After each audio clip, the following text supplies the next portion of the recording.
Hi parents and students, welcome to our channel learn easily by education పాంత. ఈరోజు మనం ఈ వీడియోలో లాంగ్వేజ్ టెస్ట్కి సంబంధించి ప్యాసేజెస్ అనేవి ఎలా అడుగుతారు అనేది చూద్దాం. ఇక్కడ మా స్టూడెంట్స్కి నేను ఈ ప్యాసేజ్ అనేది చదివి వినిపిస్తాను, ఎక్స్ప్లెయిన్ చేస్తున్నాను.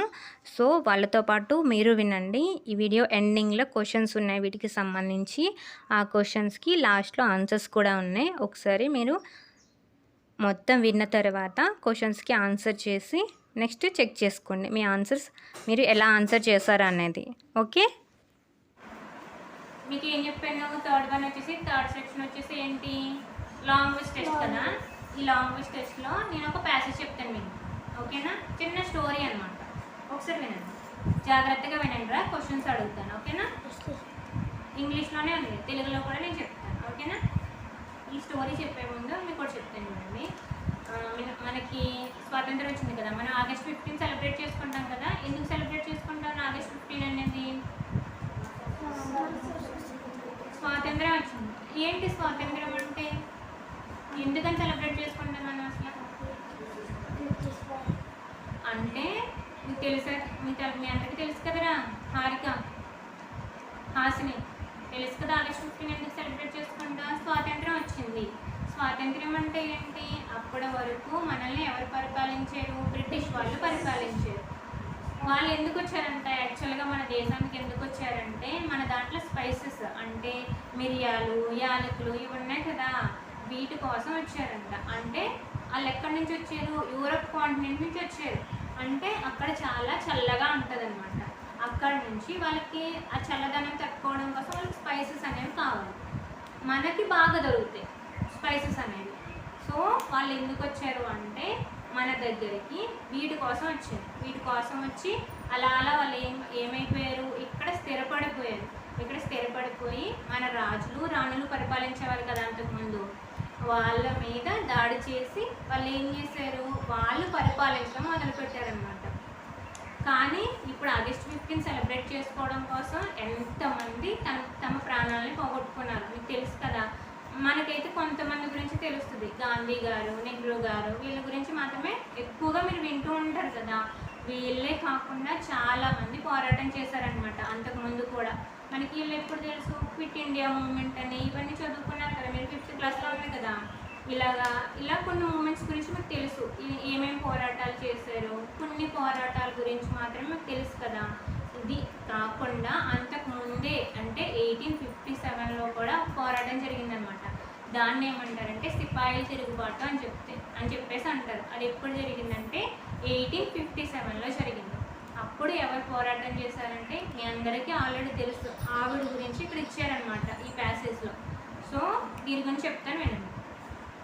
The year was 1857.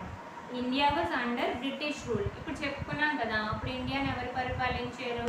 1857లో కూడా మనకి బ్రిటిష్ వాళ్ళు రూల్ చేశారనమాట ఇండియాని. సో అయితే ఏ large part of the Indian army had Ryzen against the British government. జాగ్రత్తగా వినండి, మీరే అర్థం చేసుకోవాలి. నేను తెలుగులో చెప్పకముందే మీరే అర్థం చేసుకోవాలి. ఒకసారి చూడండి. ఏ large part of the Indian army had Ryzen against the British government అంటే మన దేశంలో ఉన్నటువంటి కొంతమంది ఏం చేశారు, ఈ బ్రిటిష్ వాళ్ళకి వ్యతిరేకంగా పోరాటం చేశారనమాట. Fighting was going on at several places. అంటే ఈ ఫైటింగ్ అనేది, ఇక్కడ పోరాటం చేస్తున్నారు కదా, అది చాలా చోట్ల పోరాటం చేశారు, చాలామంది పోరాటం చేశారనమాట. అందులో leading a part of the Indian army was a Brave women. ఇలా చాలా ప్లేసెస్లో పోరాటం చేస్తారు కదా. ఇలా పోరాటం చేసినప్పుడు ఒక ప్లేస్లో ఎవరు, బ్రేవ్ ఉమెన్, ఒక ధైర్యవంతమైన ఒక స్త్రీ ఒక నాయకత్వం వహించింది ఒక ప్లేస్కి. అంటే ఇప్పుడు పోరాటం చేస్తున్నారనుకోండి, ఎవరొకరు ముందుని నడిపించాలి కదా వాళ్ళని. అలాగే ఇక్కడ చాలా ప్లేసెస్లో మనకి ఈ మూమెంట్ అనేది జరుగుతుంది, వీళ్ళు పోరాటం అనేది చేస్తున్నారు. ఇలా పోరాటం చేసినప్పుడు ఒక ప్లేస్లో ఒక స్త్రీ, ఒక ధైర్యవంతమైన ఒక స్త్రీ నాయకత్వం వహించారనమాట. She was Lakshmibai, the Rani of Jhansi. Jhansi Lakshmibai, మీరు విన్నారా ఝాన్సీ లక్ష్మీబాయి గురించి? ఆవిడ అనమాట. ఆవిడ ఒక ప్లేస్కి, ఏ ప్లేస్, ఝాన్సీ లక్ష్మీబాయి అంటున్నారు కదా, ఝాన్సీ అనేది ప్లేస్ పేరు అనమాట. వాళ్ళ రాజ్యం పేరు ఝాన్సీ, ఆవిడ పేరేంటి లక్ష్మీబాయి. సో ఆ ప్లేస్, ఈ ఝాన్సీ అనే ప్లేస్కి ఆవిడ నాయకత్వం వహించి ముందుకు తీసుకెళ్తున్నారనమాట ఈ పోరాటాన్ని. బట్ చాలా ప్లేసెస్లో జరుగుతుంది, బ్రిటిష్ వాళ్ళకి వ్యతిరేకంగా చాలా ప్లేసెస్లో పోరాటాలు అనేది చేస్తున్నారు. ఇప్పుడు ఈ లక్ష్మీబాయి ఉన్నారు కదా, ఆవిడ ఝాన్సీ అనే ప్రాంతానికి నాయకత్వం వహించి పోరాటం జరిపిస్తున్నారనమాట. అయితే the 22-year-old Rani dressed as a soldier. ఆమెకి ఎన్ని ఇయర్స్ అంట? Only 22 years. అంటే ఆమెకి 22 సంవత్సరాల వయసులోనే, అంటే చిన్నామే కదా 22 ఇయర్స్ అంటే, ఆ ఏజ్లోనే 22-year-old Rani dressed as a soldier. Soldier అంటే ఎవర్రా? సైనికులు. ఆమె ఎలా డ్రెస్ చేసుకుందంట? ఒక సైనికుడు ఎలా అయితే డ్రెస్ చేసుకుంటాడో ఆ విధంగా ఆ పోరాటం జరిపినప్పుడు వాళ్ళు ఎలా అయితే డ్రెస్ చేసుకుంటారో అలా ఆవిడ చేసుకుని ఆవిడ ఏం చేస్తున్నారు? బ్రిటిష్ వాళ్ళకు వ్యతిరేకంగా పోరాటం చేస్తున్నారు. Fought bravely. ఎలా పోరాటం చేస్తారు? చాలా ధైర్యంగా పోరాటం జరిపిందాము. The soldiers shouted victory to Rani of Jhansi. అప్పుడు సోల్జర్స్, అక్కడ మిగతా సోల్జర్స్ అందరూ ఉన్నారు కదా సైనికులంతా, వాళ్ళు ఏమంటున్నారంట? గట్టిగా అంటున్నారంట. ఏమంటున్నారు? Victory to Rani of Jhansi. Jhansi రాణికి జయము జయము అంటారు కదా, అలా victory to Rani of Jhansi అని అరుస్తున్నారనమాట. ఆవిడ చాలా వీరోచితంగా పోరాటం చేశారు బ్రిటిష్ వాళ్ళకి వ్యతిరేకంగా. ఏమీ పట్టించుకోకుండా ఆవిడ ఎంత పోరాటం జరిపిందంటే ఆ పోరాటం చేస్తే ఆవిడ చనిపోయింది అనమాట. సో ఇలా ఇది ఇప్పుడు జరిగింది 1857లో జరిగింది. ఈ విధంగా చాలామంది పోరాటం జరిపారు. ఇలా మనం ఇప్పుడు ఎంత స్వేచ్ఛగా ఉండడానికి కారణం ఎవరు అంటే వాళ్ళనే చెప్పుకోవాలి. ఇప్పుడు చూడండి, వాళ్ళకు పోరాటం చేశారు కాబట్టి బ్రిటిష్ వాళ్ళు ఏం చేశారు? 1947 ఆగస్టు 15 ఏం చేశారు? మన దేశాన్ని, మీ దేశాన్ని మీరే పాలించుకోండి అని చెప్పేసి అప్పుడు విడిచిపెట్టి వెళ్ళారు కదా. ఇలా విడిచిపెట్టి వెళ్ళడానికి ఎంతమంది, చాలామంది తమ ప్రాణాలను పోగొట్టుకున్నారనమాట. లేదంటే వాళ్ళే రూల్ చేశారనుకోండి, ఏం చేశారు వాళ్ళు? గవర్నమెంట్ ఉంటుంది కదా, గవర్నమెంట్ పరిపాలించేది ఏంటి? గవర్నమెంటే కదా. ఈ గవర్నమెంట్ ప్రభుత్వంలో వాళ్ళనే ఎక్కువగా ఉద్యోగస్తులుగా నియమించుకునే వాళ్ళు అనమాట. మనల్ని నియమించుకునే వాళ్ళు కాదు, వాళ్ళే అంతా లీడ్ చేసేవాళ్ళు, వాళ్ళే పై చేయగా ఉండేవాళ్ళు అనమాట. కానీ ఇప్పుడేంటి? మనల్ని మనమే పరిపాలించుకుంటూ అన్ని ఉద్యోగాలు మనం చేసుకుంటూ ఉన్నాం కదా. వాళ్ళు ఉంటే అలా ఉండేది కాదు. వాళ్ళు అంటే విదేశీయులు మనల్ని అంటే అనగదొక్కేసి మనల్ని పరిపాలించడం చేశారు. మనం ఇప్పుడు ఇలా ఉండడానికి కారణమైతే మన కోసం ఎంతో గొప్పగా పోరాటం చేశారు. అంతకు ముందు వాళ్ళు పోరాటం చేశారు కాబట్టి మనం ఇప్పుడు ఇలా ఉన్నాం, అంతే కదా. ఎంతమంది పోరాటం చేశారు మీకు ఆల్రెడీ చెప్పుకుంటారు. భగత్ సింగ్ చాలా తక్కువ ఏజ్లో, భగత్ సింగ్కి చాలా తక్కువ ఏజ్లోనే ఆయన ఏమయ్యారు? ఆయన ఉరి తీసేశారనమాట. చాలా చిన్న ఏజ్లోనే ఆయన చనిపోయారు భగత్ సింగ్ గారు. తెలుసా మీకు భగత్ సింగ్? ఆయన ఫోటో అయ్యి అక్కడ ఉంటుంది కదా, ఆ రూమ్లో ఉండేదన్నమాట. చూసే ఉంటారు కదా, చాలా చిన్న ఏజ్ అయింది. ఆ ఏజ్లోనే ఆయన చనిపోయారు, ఆయన ఉరి తీసేశారు. ఇలా పోరాటాలు అవి చేస్తున్నారని చెప్పేసి దానికి ఒక చిన్న స్టోరీ ఉంటుంది అనమాట. ఓకేనా? లాలా లజపత్ రాయ్ గారు ఆయన్ని కొట్టేసి చంపేశారనమాట. ఇలా చాలామంది తమ ప్రాణాలను పోగొట్టుకున్నారు. అలాగే ఇప్పుడు కూడా మనకి బోర్డర్స్ ఉంటాయి కదా. ఇప్పుడు ఇండియా ఉందా, అటు పక్కన హిమాలయాలు ఉన్నాయి, కింద హిందూ మహాసముద్రం ఉంది, దక్షిణంగా ఉత్తరంగా హిమాలయాలు ఉన్నాయి, ఇలా చెప్పుకున్నాం కదా. అలాగే మన చుట్టూ కూడా బోర్డర్స్ ఉంటాయి కదా. ఈ పక్కన పాకిస్తాన్ ఉంటుంది, ఆఫ్ఘనిస్తాన్ ఉంది, భూటాన్ ఉంది, మయన్మార్ ఉంది, నేపాల్ ఉంది, చైనా ఉంది, ఇవన్నీ ఉన్నాయి కదా. మనకి మన అవతల వైపు దేశాలు అనమాట అవన్నీ కూడా. వాళ్ళు అంటే ఇప్పుడు పాకిస్తాన్కి మనకి బోర్డర్లో ఎంతోమంది సైనికులు కాపలా కాస్తూ ఉంటారు. వాళ్ళకి వచ్చేసి మనతో యుద్ధాలు అవి చేయకుండా ఇందులో చొరబడిపోయి బాంబులు అవి పెట్టేస్తూ ఉంటారు కదా. అలా చేయకుండా ఉండడం కోసం వాళ్ళు ఏం చేస్తారు? హిమాలయాలు అంటే ఎంత చలి ఉంటుంది, ఆ చలిలోనే వాళ్ళు మన కోసం ఏం చేస్తారో సెక్యూరిటీగా ఉండి కాపలా కాస్తూ ఉంటారు. వాళ్ళు ఇటువైపుకి వచ్చేయకుండా. అవునా కదా? ఎంత అంటే కాస్త చలి అయితేనే మనం తట్టుకోలేము కదా. కానీ వాళ్ళు ఏ ప్లేస్లో ఉంటారో అంత మంచు ఉంటుంది. పాకిస్తాన్ హిమాలయాలు ఉన్నది కదా, మీకు తెలుసు కదా. ఇండియా ఎలా ఉంటుందో ఇలా ఉండి ఇలా ఉంటుంది కదా, ఇలా ఉండి ఇలా ఉంటుందా. ఇలా ఉన్నప్పుడు ఇక్కడ ఏమో చైనా ఉంటుంది, ఈ పక్కన వచ్చేసి పాకిస్తాన్ ఉంటుంది. అది చూసినప్పుడు చూడండి, ఆఫ్ఘనిస్తాన్ ఉంటుంది, ఇక్కడ నేపాల్ ఉంటుంది, ఇక్కడ చైనా ఉంటుంది. ఇలా ఉన్నప్పుడు ఇక్కడ చూసారా ఈ పాకిస్తాన్ ఇదంతా ఏంటి మీకు తెలుసు కదా, ఏంటవన్నీ ఉత్తరంగా ఏమున్నాయి ఇండియాకి? హిమాలయ పర్వతాలు ఉన్నాయి కదా. హిమాలయ పర్వతాలు, హిమము అంటే ఏంటి? హిమము అంటే ఏంట్రా? హిమము అంటే మంచు. హిమాలయాలు అంటే మంచుతో కూడినటువంటి పర్వతాలు అనమాట. సో అదంతా ఎంత మంచిగా ఉంటుంది కదా. అలాంటి ప్లేస్లో ఉండి మనకి కాపలా కాస్తున్నారు మన సోల్జర్స్.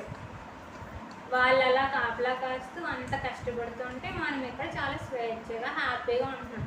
లేదంటే ఎవరొకరు వచ్చేసి అక్కడక్కడ బాంబులు పెట్టేసి ఏం చేస్తారు, మనుషుల్ని చంపేస్తూ ఉంటారు. వాళ్ళు చనిపోతారని తెలిసి కూడా వాళ్ళు ఏం చేస్తారు, మూర్ఖత్వంతో ఇక్కడ బాంబులు పెట్టేసి ఇక్కడ చంపేయాలని చూస్తూ ఉంటారు. వాళ్ళు వచ్చేసి ఎంత ఆక్రమించుకోవాలని చూస్తూ ఉంటారు. మన దేశాన్ని కూడా వాళ్ళ దేశంతో కలిపేసుకోవాలని చూసే వాళ్ళు కూడా ఉంటారు. కానీ ఇవన్నిటినీ మన సోల్జర్స్ అక్కడ ఉండి బోర్డర్స్లో కాపలా కాస్తూ మనకి సెక్యూరిటీగా వాళ్ళు ఉంటారనమాట. సో ఇప్పుడు వచ్చేసి మనం ఎవరి గురించి చెప్పుకుంటున్నాం? ఝాన్సీ లక్ష్మీబాయి. ఇలా చాలా మంది పోరాటం చేస్తే మనకి స్వాతంత్రం అనేది వచ్చింది. ఇప్పుడు నెక్స్ట్ చూడండి, Lakshmibai was born at Kashi on the 19th of November 1835. ఆవిడ ఎప్పుడు పుట్టారంట? Lakshmibai was born at Kashi. ఎక్కడ పుట్టారు? కాశీలో పుట్టారు. On the 19th of November 1835. ఇప్పుడు పుట్టారంట November 19, 1835లో పుట్టారు. She was a common man's daughter. ఆవిడ చాలా సాధారణమైన వ్యక్తి యొక్క కూతురు, అంటే ఒక నార్మల్ పర్సన్ యొక్క కూతురు అనమాట. As a child she was called Manikarnika. తెలుసా ఝాన్సీ లక్ష్మీబాయి? నేను ఏమన్నాను? She was Lakshmibai Rani of Jhansi అనగానే ఝాన్సీ లక్ష్మీబాయి అని చెప్పేశారు కదా. ఆవిడని చిన్నప్పుడు ఏమని పిలిచేవారంట? మణికర్ణిక అని పిలిచేవారంట. ఝాన్సీ లక్ష్మీబాయి అసలు పేరు ఫస్ట్ ఏమని పిలిచేవారు చిన్నప్పుడు? ఆమెని మణికర్ణిక అని పిలిచేవారు. Her mother died when she was only 4 years old. అర్థమైందా ఈ వాక్యం? Her mother died when she was only 4 years old. ఆమెకి 4 సంవత్సరాలు ఉన్నప్పుడే వాళ్ళ తల్లి చనిపోయారంట. ఝాన్సీ లక్ష్మీబాయి యొక్క తల్లి చిన్నప్పుడే తనకి 4 సంవత్సరాలు ఉన్నప్పుడే చనిపోయింది. Her father got her up like a boy. అప్పుడు వాళ్ళ తండ్రి ఆమెను ఎలా పెంచాడు? ఒక అబ్బాయిని ఎలా పెంచుతారో ఆ విధంగా. అంటే అమ్మాయిని చూడండి, ఇప్పటికి కూడా మీరు అక్కడికి వెళ్ళొద్దు ఇక్కడికి వెళ్ళొద్దు అని రెస్ట్రిక్షన్స్ పడుతూ ఉంటారు కదా. అదే మగ పిల్లలు అనుకోండి, వాళ్ళు మామూలుగానే వెళ్ళొచ్చేస్తూ ఉంటారు. వాళ్ళకి ఏం చెప్పరు, అక్కడికి వెళ్ళొద్దు ఇక్కడికి వెళ్ళొద్దు, అలా డ్రెస్ చేసుకోవద్దు ఇలా ఏం చెప్పరు. కానీ ఆడపిల్లలకి ఇప్పటికి కూడా చెప్తారు, అక్కడికి వెళ్ళొద్దు, ఇలా డ్రెస్ చేసుకోవద్దు, ఇలానే డ్రెస్ చేసుకోండి, ఇలా చెప్తూ ఉంటారు కదా. సో కానీ 1857, 1835 ఆ టైం గురించి మనం మాట్లాడుకుంటున్నామా? అప్పుడు కూడా లక్ష్మీబాయి గారి తండ్రి ఆమె ఎలా పెంచారంట? ఒక అబ్బాయి ఎలా అయితే పెరుగుతాడో ఒక అబ్బాయి లాగా పెంచారంట ఆమె. అంటే దేనికి రెస్ట్రిక్షన్స్ అని ఏం లేవు. ఒక అబ్బాయి ఏమైతే నేర్చుకుంటాడో అవన్నీ నేర్పించారు. అలా ఆమెను పెంచారనమాట. She learn to wrestling, ride a horse, use a sword and shoot a gun. ఆమెకి రెజ్లింగ్ అంటే కుస్తీ పడతారు కదా. మీరు దబాంగ్ సినిమా చూసారా? హిందీ మూవీ తెలుగు డబ్బింగ్ అయింది కదా, అందులో ఉంటుంది రెజ్లింగ్, కుస్తీ పడతారు కదా. అబ్బాయిలు కుస్తీ పడడం చూస్తుంటారు. ఒక రింగ్లో ఇద్దరు కుస్తీ పడడం అంటే కొట్టుకుంటూ ఉంటారు కదా. అంటే బాక్సింగ్ కాదు, కుస్తీ వేరు. బాక్సింగ్ అంటే క్లోజులు కడుక్కుని అలా చేస్తారు కదా. కుస్తీ అంటే అలా కాదనమాట. ఇక్కడ రెజ్లింగ్ అంటారు కుస్తీని. సో ఆడపిల్ల అయినా సరే కుస్తీ నేర్పించారు వాళ్ళ డాడీ. అలాగే రైడ్ ఏ హార్స్. ఇప్పుడు హార్స్ని, ఇప్పుడు కార్ని డ్రైవ్ చేసే వాళ్ళని ఏమని పిలుస్తారు? డ్రైవర్ అని పిలుస్తారు. ఆటో డ్రైవ్ చేసే వాళ్ళని డ్రైవర్ అంటారు. అదే సైకిల్ని తొక్కే వాళ్ళని ఏమంటారు? రైడర్ అంటారు. రైడర్. కానీ కార్ని, బస్ని వీటిని నడిపే వాళ్ళని డ్రైవర్ అంటారు. విమానాలు నడిపే వాళ్ళని ఏమంటారు? విమానం నడిపే వాళ్ళని ఏమంటారు? పైలట్ అంటారు. విమానం నడిపే వాళ్ళని ఏమంటారు? పైలట్ అంటారు. అదే ట్రైన్ నడిపే వాళ్ళని ఏమంటారు? లోకో పైలట్ అంటారు. గుర్తుపెట్టుకోండి, మీకు అవసరమే, యూస్ అవుతుంది ఎక్కడో చోట. ట్రైన్ నడిపే వాళ్ళని లోకో పైలట్ అని పిలుస్తారు. అదే విమానం నడిపే వాళ్ళని పైలట్ అని పిలుస్తారు. బస్సుని, కార్ని, ఆటోని నడిపే వాళ్ళు ఏమంటారు? డ్రైవర్ అంటారు. సైకిల్ తొక్కే వాళ్ళని రైడర్ అంటారు. ఇప్పుడు హార్స్, రైడే హార్స్. హార్స్ని అదే రైడ్ చేస్తారు కదా, అంటే స్వారీ చేస్తారు అంటారు కదా, దాన్ని కూడా రైడింగ్ అని పిలుస్తారు అనమాట.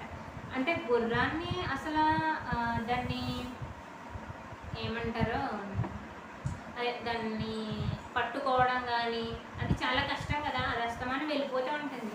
కానీ దాన్ని రైడ్ చేయడం చాలా కష్టం, గుర్రం స్వారీ చేయడం అబ్బాయిలకే చాలా కష్టం. అలాంటిది ఈమెకు కూడా ఏం నేర్పించారంట? గుర్రపు స్వారీ నేర్పించారు, అలాగే కుస్తీ నేర్పించారు. అలాగే ఆమె కత్తి సామ్ అంటారు కదా, ఆమె కత్తిని కూడా ఉపయోగించగలదు. చూడండి, యూజెస్ స్వర్డ్. స్వర్డ్ అంటే కత్తి, SWORD. నెక్స్ట్ వచ్చి షూట్ ఏ గన్, దాన్ని షూట్ చేయడం వచ్చు. ఇలా అన్ని రకాలుగా ఆమెకి అన్ని విద్యలు కూడా నేర్పించారు. ఆమెను ఎలా పెంచారంటే వాళ్ళ డాడీ ఒక అబ్బాయిలాగా పెంచారనమాట. Next, when she was 14 years old, she was married to Gangadhar Rao. ఆమెకి 14 సంవత్సరాల వయసు ఉన్నప్పుడే పెళ్లి చేసేసారు. అంటే ఆ టైంలో చిన్నప్పుడే పెళ్లి చేసేవారు కదా, అలాగే ఆమెకి 14 సంవత్సరాలు ఉన్నప్పుడే పెళ్లి చేసేసారు. ఎవరితో పెళ్లి చేశారు? గంగాధర్ రావు. ఈ గంగాధర్ రావు ఎవరంటే ద రాజా ఆఫ్ ఝాన్సీ. ఝాన్సీకి రాజు అనమాట ఈ గంగాధర్ రావు. ఆయనకి ఇచ్చి పెళ్లి చేయడం వల్ల మణికర్ణికి ఏమైంది? రాణి ఆఫ్ ఝాన్సీ అయింది. వాళ్ళ ఆయన ఝాన్సీకి రాజు.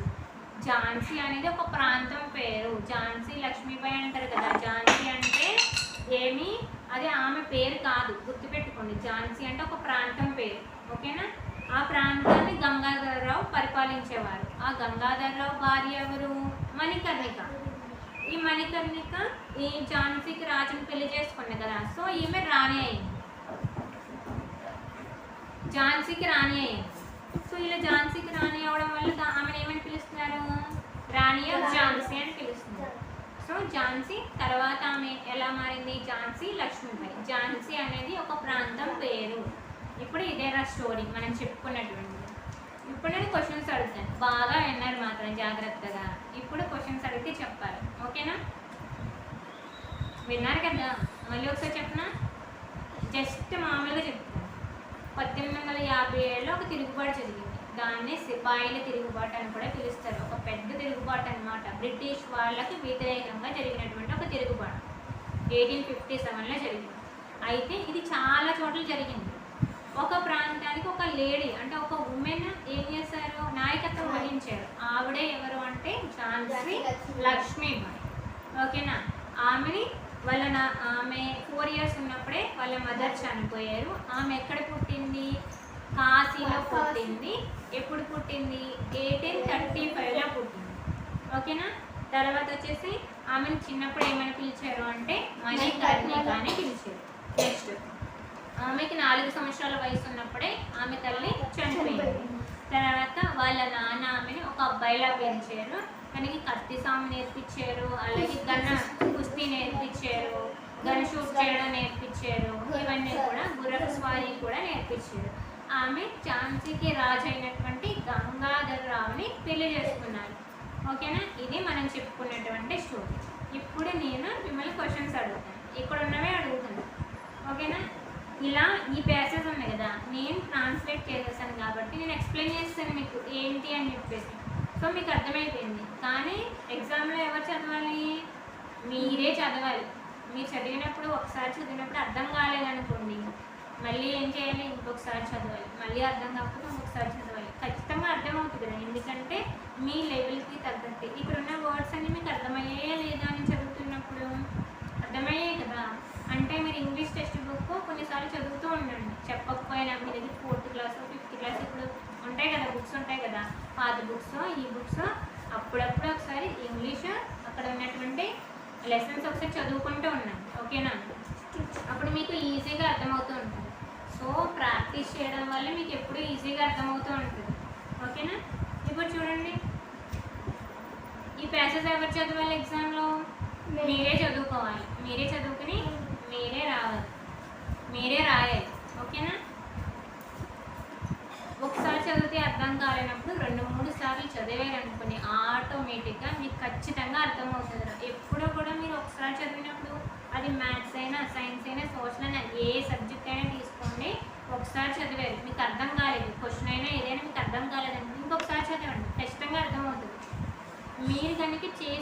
చేసినట్టయితే, ఆ ప్రాబ్లం చేస్తున్నట్టయితే ఖచ్చితంగా అర్థమవుతుంది. ఒకసారి చూసి నాకు రాదేమో అని వదిలేయకూడదు ఏది కూడా. ఏం చేయాలి, ప్రతిసారి ఇంకొకసారి చదవడానికి ట్రై చేయండి, అప్పుడు ఖచ్చితంగా వస్తుంది. ఇప్పుడు చెప్పిన స్టోరీ అంతా విన్నారు కదా, మా స్టూడెంట్స్తో పాటు మీరు కూడా ఆన్సర్ చేయడానికి ట్రై చేయండి. నేను ఇప్పుడు ఈ 5 క్వశ్చన్స్ కూడా మీకు చదివి వినిపిస్తాను ఆప్షన్స్తో సహా. మీరు కామెంట్ సెక్షన్లో కామెంట్ చేయండి. నెక్స్ట్ వచ్చేసి ఈ వీడియో లాస్ట్లోనే మీకు ఆన్సర్స్ అనేవి ఉంటాయి, ఓకేనా? తర్వాత చెక్ చేసుకోండి. ఫస్ట్ క్వశ్చన్ చూడండి. What did a large part of the Indian army do? ఇక్కడ మనం చెప్పుకున్నాం కదా స్టోరీలో, ఒక ఇండియన్ ఆర్మీ అనేది ఫామ్ అయింది బ్రిటిష్ గవర్నమెంట్కి వ్యతిరేకంగా అని చెప్పేసి. అది ఏం చేస్తుంది అని అడుగుతున్నారు. It suffered a lot under British rule. British వాళ్ళు పరిపాలించినప్పుడు అది చాలా నష్టపోయింది. It helped the British government. Indian army అనేది బ్రిటిష్ గవర్నమెంట్కి హెల్ప్ చేసింది. It rose against the British government. British గవర్నమెంట్కి వ్యతిరేకంగా పోరాటం చేసింది. It remains peaceful. అది ఏమీ చేయకుండా శాంతియుతంగా ఉంది. సో ఈ 4 ఆప్షన్స్లో మీ ఆన్సర్ అనేది ఏది అనేది కామెంట్ సెక్షన్లో కామెంట్ చేయండి. ఈ వీడియో లాస్ట్లో మీకు ఆన్సర్స్ అనేవి అవైలబుల్గా ఉంటాయి. ఓకే, నెక్స్ట్ క్వశ్చన్ చూడండి. How did the Rani of Jhansi dress herself? Rani of Jhansi Lakshmibai తనని ఏ విధంగా మార్చుకుంది? As a soldier, as a true woman, as a boy, as a captain. Story మొత్తం విన్నారు కదా, మీ ఆప్షన్ అనేది కామెంట్ సెక్షన్లో కామెంట్ చేయండి. నెక్స్ట్ చూడండి. When did Lakshmibai's mother die? Lakshmibai mother ఎప్పుడు చనిపోయారు? On 19th of November 1835. 1835 నవంబర్లో లక్ష్మీబాయి జన్మించింది. In the year 1855. ఈ ఇయరే మనకి స్టోరీలో ఇవ్వలేదు. When Lakshmibai was 14 years old. 14 years old అప్పుడు తను ఏం చేస్తుంది? స్టోరీ విన్నారు కదా, ఒకసారి మళ్ళీ చెక్ చేసుకోండి. When Lakshmibai was 4 years old. ఆమె మదర్ ఎప్పుడు చనిపోయింది? సో మీ ఆప్షన్ అనేది కామెంట్ చేయండి, ఓకేనా? నెక్స్ట్ క్వశ్చన్ చూడండి. Which one of the following is a synonym of the word common? Common అనే వర్డ్కి సినానిమ్ ఏంటి అని అడుగుతున్నారు. ఇక్కడ ఒకటి గుర్తుపెట్టుకోండి, సినానిమ్ అంటే సేమ్ మీనింగ్ ఇచ్చే ఇంకొక వర్డ్ అనమాట. యాంటోనిమ్ అంటే వ్యతిరేక పదం, ఓకేనా? ఇప్పుడు వచ్చేసి కామన్ అనే వర్డ్కి సినానిమ్ అడుగుతున్నారు. సేమ్ అలాంటి అర్థం వచ్చేటటువంటిదే మీరు చెప్పాలన్నమాట. కామన్ అంటే సాధారణమైన అనే అర్థం వస్తుంది కదా. So usual, unusual, rare, simple. So ఈ 4 ఏ ఆప్షన్ అవుతుంది? నెక్స్ట్ చూడండి. What is the most suitable title to this passage? ఈ పాసేజ్కి సూటబుల్ టైటిల్ ఏంటి? The British rule, Raja of Jhansi, Rani of Jhansi, victory to Rani of Jhansi. So me option comment చేయండి. ఇప్పుడు నేను answers పెడతాను, మీరు చెక్ చేసుకోండి, ఓకేనా? చూడండి. ఫస్ట్ క్వశ్చన్ ఆన్సర్ వచ్చేసి it rose against the British government. Indian army ఏం చేసింది? బ్రిటిష్ గవర్నమెంట్కి వ్యతిరేకంగా పోరాటం చేసింది. నెక్స్ట్ క్వశ్చన్కి Rani of Jhansi dress herself, ఎలా డ్రెస్ చేసుకుంది? As a soldier. When did Lakshmibai's mother die? ఎప్పుడు చనిపోయారు? లక్ష్మీబాయికి 4 years ఉన్నప్పుడే ఆమె చనిపోయారనమాట. నెక్స్ట్ క్వశ్చన్ చూడండి, అంటే ఆప్షన్ డి అనేది ఆప్షన్ అవుతుంది. Which one of the following is synonym of the word common? Common అనే వర్డ్కి సినానిమ్ అనేది యూజువల్ అవుతుంది, అన్యూజువల్ కాదు. రేర్ అంటే అరుదుగా, అంటే అప్పుడప్పుడు అనే అర్థం వస్తుంది. సింపుల్ అంటే సామాన్యం, ఓకేనా? What is the most suitable title అడుగుతున్నారు. దీనికి వచ్చేసి రాణి ఆఫ్ ఝాన్సీ అనేది రైట్ ఆప్షన్ అవుతుంది. ఒకసారి చూసుకోండి మీ ఆప్షన్స్ అనేవి ఏమవుతాయి అని చెప్పేసి, ఓకేనా? బ్రిటిష్ రూల్ మనం ఇక్కడ చెప్పుకున్నది ఝాన్సీ లక్ష్మీబాయి గురించి. సో అలాంటప్పుడు మనకి సూటబుల్ టైటిల్ ఏమవుతుంది? ఝాన్సీ లక్ష్మీబాయి అయినా కావచ్చు, లేదంటే రాణి ఆఫ్ ఝాన్సీ, ఇక చూడండి రాణి ఆఫ్ ఝాన్సీ ఉంది కాబట్టి రాణి ఆఫ్ ఝాన్సీ అవుతుంది. Victory to Rani of Jhansi అంటే ఝాన్సీ రాణికి జయము జయము అని అర్థం అనమాట.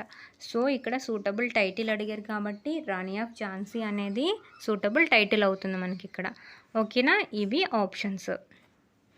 ఈ విధంగా మీకు లాంగ్వేజ్కి సంబంధించి 4 ప్యాసేజెస్ ఇస్తారు. ఈచ్ ప్యాసేజ్ వచ్చేసి 5 క్వశ్చన్స్ ఇస్తారనమాట. సో ఈ విధంగా మీరు ఆన్సర్ చేయాల్సి ఉంటుంది. ఓకేనా, లాంగ్వేజ్ టెస్ట్లో మనకి ఈ విధంగా అడుగుతారు. సో ఇది ఇవాల్టి వీడియో కనుక నచ్చినట్టయితే సబ్స్క్రైబ్ చేయాల్సిన లేదు, లైక్ చేయండి, అలాగే షేర్ చేయండి మీ ఫ్రెండ్స్కి. Okay, thanks for watching.